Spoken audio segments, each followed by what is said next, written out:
It is swift. We've not had any challenges. We are hoping it continues that way.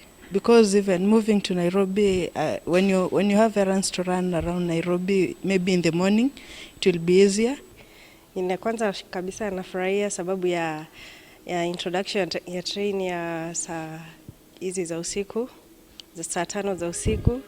Kwa kweli itasaidia Voi na uchumi wa Voi utainuka.